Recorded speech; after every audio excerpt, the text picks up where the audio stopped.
Hello, അസ്സലാമു അലൈക്കും. How are you? അപ്പം ഇന്ന് നമ്മൾ ശബ്ദത്തിനെ പറ്റി പറയാം. ശബ്ദം അല്ലേ, നമുക്ക് ശബ്ദമുണ്ട്. നമ്മൾ സംസാരിക്കുന്നു, അത് ആൾ കേൾക്കുന്നു, ചിലർ ഹട്ടഹസിക്കുന്നു അല്ലേ, പല വിധത്തിലുള്ള അതുപോലെ തന്നെ പല വെടിമരുന്ന് പ്രയോഗങ്ങൾ, ഇതിനൊക്കെ ശബ്ദം നമ്മൾ കേൾക്കുന്നുണ്ട് അല്ലേ. അപ്പോൾ ഈ ശബ്ദം എന്ന് പറഞ്ഞാൽ യഥാർത്ഥത്തിൽ നമ്മൾ കേൾക്കുന്ന, നമ്മൾ സംസാരിക്കുന്ന ശബ്ദം എന്ന് പറഞ്ഞാൽ 60 ഡെസിബിൾസ് ആണ്. 60 ഡെസിബിൾ സംസാരിക്കുമ്പോൾ നമ്മൾക്ക് സംസാരിക്കുന്നു കേൾക്കുന്നൊക്കെ അത് വളരെ സൈലൻ്റ് ആയിട്ട്, അതല്ലെങ്കിൽ ചില ആളുകൾ വളരെ ഹൈ പിച്ച് സംസാരിക്കും. അത് ഭയങ്കര കേടാണ്, മനസ്സിലായില്ലേ. അപ്പോൾ പ്രത്യേകിച്ച് പെണ്ണുങ്ങൾ ഒരിക്കലും ഹൈ പിച്ച് സംസാരിക്കാൻ പാടില്ല. അത് ആ പ്രദേശത്താകെ നെഗറ്റീവ് എനർജി പരത്തും, മനസ്സിലായില്ലേ, ഒരു അനിഷ്ടം. അപ്പോൾ എപ്പോഴും നമ്മളൊരു ഒരു നല്ല ശബ്ദത്തിൽ സംസാരിക്കുക. അധികം ഉയർന്ന ശബ്ദമല്ല, താഴ്ന്ന ശബ്ദമല്ല, കേൾക്കുന്ന വിധത്തിൽ സംസാരിക്കാം. അതാണ് എൻ്റെ ശരിയായ രീതി. അപ്പോൾ 60 ഡെസിബിളാണ്. അങ്ങനെ സംസാരിക്കുന്ന 60 ഡെസിബിൾ സംസാരമാണ് മനസ്സിലായില്ലേ. പിന്നെ ഈ ശബ്ദം നമ്മൾ വായുമണ്ഡലം ഉണ്ടായിക്കൊണ്ടാണ് നമുക്ക് കേൾക്കുന്നത് അല്ലേ. വായുമണ്ഡലത്തിൽ കൂടി ശബ്ദം സഞ്ചരിച്ചിട്ടാണ് നമ്മൾ ചുവട്ടിലെത്തുന്നത്. ആ ചുവട്ടിലെത്തുന്ന ശബ്ദം നമ്മളെ ഈ ഡയഫ്രത്തിന് നമ്മൾ തട്ടിയിട്ട് ആ ഡയഫ്രം വൈബ്രേറ്റ് ചെയ്യുമ്പോൾ ആ വൈബ്രേഷൻ ബ്രെയിൻ ഡിറ്റക്ട് ചെയ്യാതെ അതാണ് നമ്മൾ ശബ്ദം കേൾക്കുന്നത്.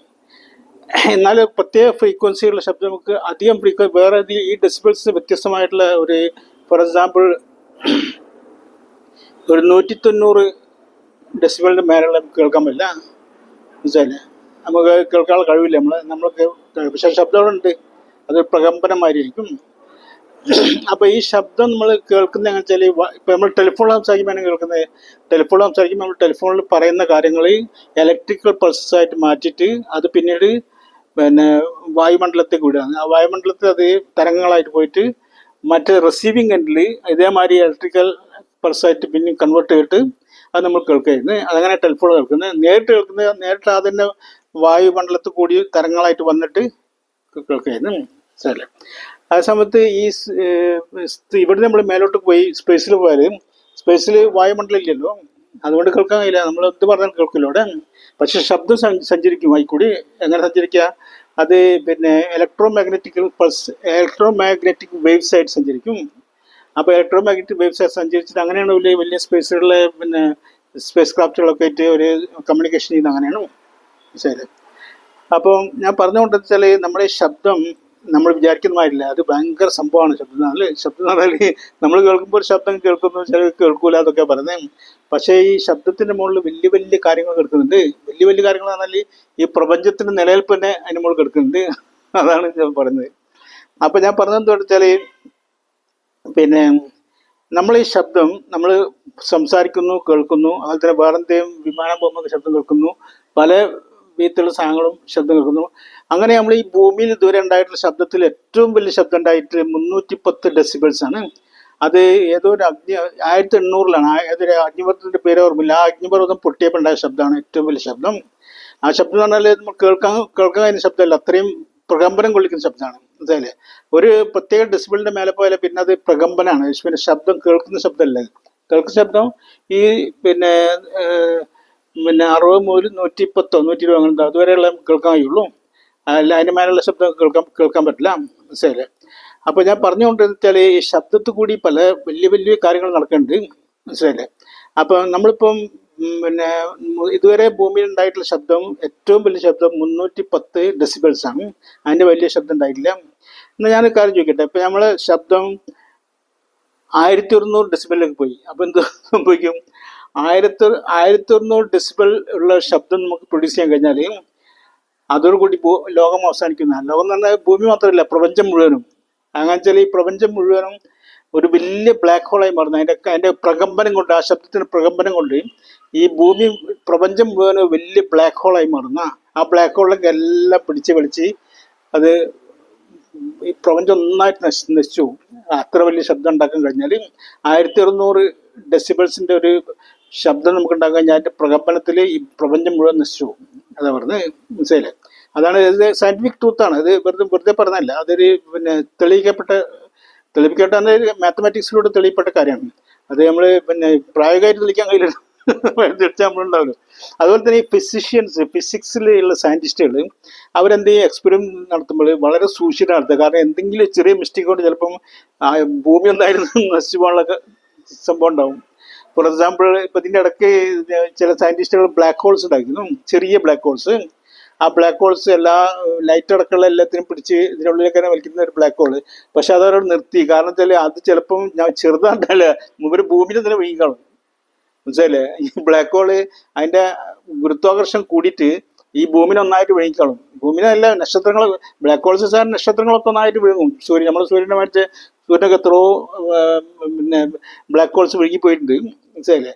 അപ്പൊ അതുകൊണ്ട് അവർ ആ പരീക്ഷണം മുന്നോട്ട് പോയിട്ടില്ല. അതുപോലത്തെ പല പരീക്ഷണങ്ങളും പിന്നെ ഫിസിക്സിൽ അവർ ചെയ്യാത്ത പേടിച്ചിട്ടാണ്. എന്തേ സംഭവം എവിടെത്തും, പിന്നെ അവരെ കൺട്രോൾ നിൽക്കാനുള്ള പേടിയുണ്ട് അവർ ചെയ്യാത്തത്. മനസ്സിലെ? അപ്പൊ ഇത്ര വലിയൊരു പ്രകമ്പനം പിന്നെ ഉണ്ടായാല്, ഇപ്പൊ 1900 ഡെസിബിൾസ് അല്ലെങ്കിൽ അതിന്റെ മേലുള്ള ശബ്ദം ഉണ്ടായാല് ഈ പ്രപഞ്ചം മുഴുവൻ നശിക്കുന്ന പറഞ്ഞ്. അപ്പൊ നമുക്ക് നമ്മളെ ഖുറാനിലേക്ക് പോയി നോക്കാം. ഖുറാനില് നമ്മളെ ലോകാവസാനത്തെ പറ്റി പറഞ്ഞിട്ടുണ്ട്. അപ്പൊ ലോകാവസാനത്തെ പറ്റി പറയുമ്പോൾ നമുക്ക് എപ്പോഴും വരുന്ന ശങ്കത്തെ, ഈ ലോകാവസാനം തന്നെ എന്താ ശരി, ഭൂമിന്റെ അവസാനമാണോ, അതോ നമ്മുടെ സൗരയൂഥത്തിന്റെ അവസാനമാണോ, അതോ പ്രപഞ്ചത്തിന്റെ മുഴുവൻ അവസാനമാണോ? അപ്പൊ ഞാൻ ഇപ്പം ഇതിൽ മനസ്സിലായി, ഈ ഖുറാൻ ആയത്തിൽ മനസ്സിലാകുന്നത് ഇത് പ്രപഞ്ചത്തിന്റെ മുഴുവനും പിന്നെ അവസാനമാണ് ലോകാവസാനം എന്ന് പറഞ്ഞാൽ ഖിയാമത്ത് നാൾ.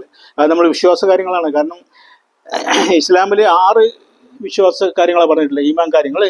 അതിലൊന്നാണ് അന്ത്യനാളിലെ വിശ്വാസം എന്ന് പറഞ്ഞാൽ. അന്ത്യനാൾ വിശ്വസിക്കേണ്ടത് നമുക്ക് നിർബന്ധമാണ് മുസ്ലിം ആണെങ്കിൽ. മനസ്സിലായില്ലേ?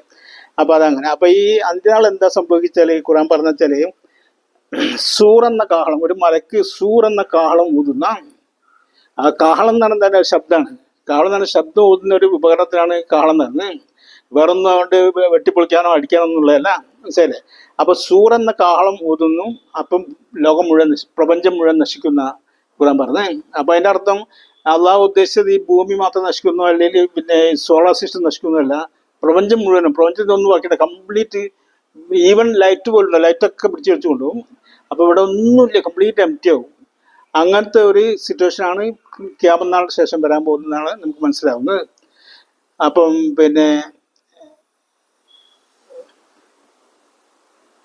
ഓക്കെ, അപ്പം ഖിയാമത്ത് നാൾ പറഞ്ഞാൽ സൂറെന്ന കാഹളം ആ മലക്കിന്റെ പേര് ഖുറാനിൽ പറഞ്ഞില്ല. പക്ഷെ ആ മലക്കിന്റെ പേര് പിന്നെ ഹദീസിൽ വരുന്നുണ്ട്. അതിന്റെ പേര് ഇസ്രാഫീൽ എന്നാണ്. ഇസ്രാഫീൽ എന്ന് പറഞ്ഞ മലക്ക് കാഹളം ഊതും. ആ 1-ാമത്തെ ഊത്തില് പ്രപഞ്ചം മുഴുവൻ നശിക്കും. 2-ാമത്തെ ഊത്തില് പിന്നീട് ഈ ഖബറിൽ കിടന്നവരൊക്കെ തിരിച്ചു വിടും എന്നൊക്കെയാണ് വിശ്വാസം. മനസ്സിലായില്ലേ? അപ്പൊ അതൊക്കെ ഇതിനോട് വളരെയധികം ഈ സയന്റിഫിക് ആയിട്ടുള്ള ഇതിനോട് വളരെ യോജിച്ച് പോകുന്നുണ്ട്. കാരണം ഈ സയന്റിഫിക് ആയിട്ടുള്ള ഇതിൽ ഒരു കാഹളം എന്ന് പറയുമ്പോൾ ഒരു ശബ്ദമുള്ളൂ.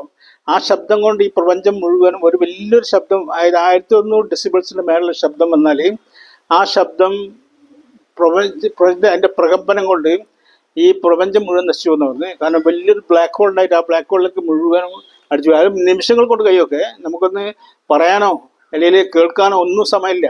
അങ്ങനെ സംഭവം ഉണ്ടായിട്ട് അങ്ങനത്തെ ഒരു ശബ്ദം വന്നാൽ ഉടൻ തന്നെ ഈ പ്രപഞ്ചം മുഴുവനും ഒരു ബ്ലാക്ക് ഹോളിനുള്ളിലേക്ക് അടിച്ച് പോയിട്ട് കംപ്ലീറ്റ് കാലിയാവും. പ്രപഞ്ചം ഒന്നും ഉണ്ടാവില്ല, കംപ്ലീറ്റ് എംറ്റി ആവും. മനസ്സിലായില്ലേ? അപ്പൊ അത് അങ്ങനെ ഒരു പരീക്ഷ നടത്താൻ ആരും ഇതില്ല, പരീക്ഷ നടത്താൻ സാധിക്കില്ല. കാരണം ഇതുവരെ അത്ര വലിയ 1900 ഡെസിബിളിൽ ഉള്ള ശബ്ദം ക്രിയേറ്റ് ചെയ്യാനുള്ള ടെക്നോളജി ഇതിൽ വന്നിട്ടില്ല. മനസ്സിലായില്ലേ? അപ്പൊ അത് സൂറെന്ന കാളം അതാണെന്ന് എനിക്ക് മനസ്സിലാകുന്നത്. അള്ളാഹു പറഞ്ഞ സൂറെന്ന കാളം, അതായത് അത് ഊതുമ്പോൾ ഇത്രയും ഡെസിബിൾസ് ഉള്ള ഒരു ശബ്ദം വരും. ആ ശബ്ദം കൊണ്ട് പ്രപഞ്ചം മുഴുവൻ നശിക്കുന്ന പറഞ്ഞു. അപ്പൊ അതിന്റെ അർത്ഥം അതാണ്. മനസ്സിലായില്ലേ? അത് നമ്മുടെ ഈമാൻ കാര്യമാണ്, നമ്മൾ വിശ്വസിക്കേണ്ട കാര്യമാണ്. നമ്മൾ ഈ അന്ത്യനാൾ എന്ന് പറഞ്ഞാൽ നമ്മളെ നിർബന്ധമായിട്ടും നമ്മൾ വിശ്വസിക്കേണ്ട കാര്യമാണ് അന്ത്യനാളിലെ വിശ്വാസം. ഓക്കെ, അപ്പൊ ഇന്ന് ഇത്രയും പറയാം. ഇൻഷാ അല്ലാഹ്. അസ്സലാമു അലൈക്കും. Bye bye.